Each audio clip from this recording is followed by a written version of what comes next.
Apat na suspect sa panggagahasang arestado sa magkakahiwalay na operasyon sa Dasmariñas, Cavite at Sariaya, Quezon. Dalawa po sa mga suspect ng halay umano ng grade 9 student. Saksi, si John Consulta.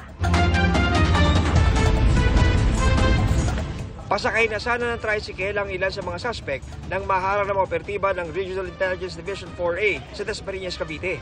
Pangalan mo? Ha?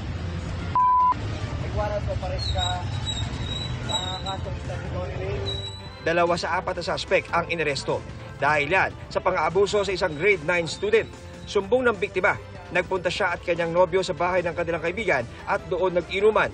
Pero bigla raw nagkaroon ng emergency ang kanyang nobyo kung kaya't kinailangan nitong agad umalis. Naiwan mag-isa ang biktima sa bahay. Itong mga suspects na naiwan na kaibigan nila is pinagamit ng marijuana itong biktima natin hanggang sa mahilo at makatulog yung biktima natin. Doon na nagpa-medical and doon nga natin nakita na nagkaroon nga ng gang rape.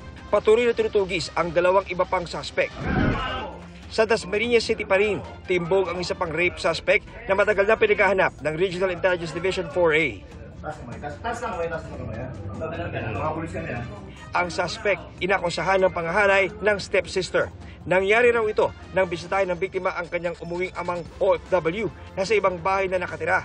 Hindi na umuwi itong victim natin doon sa bahay ng tatay, doon na rin natulog. Nung gabing yon, bigla na lang nagising itong biktima natin at tinakpan ng kamay ng suspect yung bibig ng biktima at saka isinagawa nga itong karumal-dumal na krimen na ito. Wala pang pahayag ang mga naaresto sa magkahiwalay na operasyon. Kinasuhan natin sila ng statutory rape, no? No bail po itong statutory rape na filan natin.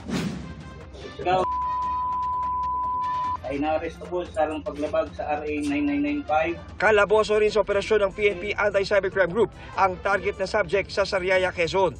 Inireklamo ang suspect ng panggagasa at pamablackmail sa 16 anyos na babae. Nagkakilala raw ang biktima at suspect sa social media kung saan paminsan-minsan silang nagkakausap. At Setyembre, nangyayain ng suspect ang biktima na pumunta sa kanyang tirahan. Pinagakuha lang siya na may ibibigay sa kanyang pera. Kaya pumunta siya doon sa bahay. Parang kukunin niya lang. Magkano sir yung pinangako? Actually, ayon sa report, 200 pesos lamang. Ang hindi niya alam, may masama palang mangyayari sa kanya. Unknowingly, pagpasok niya sa bahay, siya ay tinakot, pinagsamantalahan. So, hindi pa alam ng bata, ito ay kinunan ng video. Ilang linggo lumipas, makaraan ng panggagahasa, ipinadala ng suspect ang video sa biktima at nagbantang ipapakalat kung hindi muling magkikipagkita sa kanya. Nagsumbong ang biktima sa kanyang ina, kaya nalaman ng mga pulis. Dito na nagsagawa ng operasyon na ikinadakip ng suspect. Maharap sa reklamong rape ang suspect at iba pang naunang criminal complaint na naisampa na laban sa kanya gaya ng grave coercion. Sinusubukan pa siyang makuhanan ng pahayag. Para sa GMA Integrated News, John Consulta, ang inyong saksi. Mga kapuso, maging una sa saksi. Mag-subscribe sa GMA Integrated News sa YouTube para sa iba't ibang balita.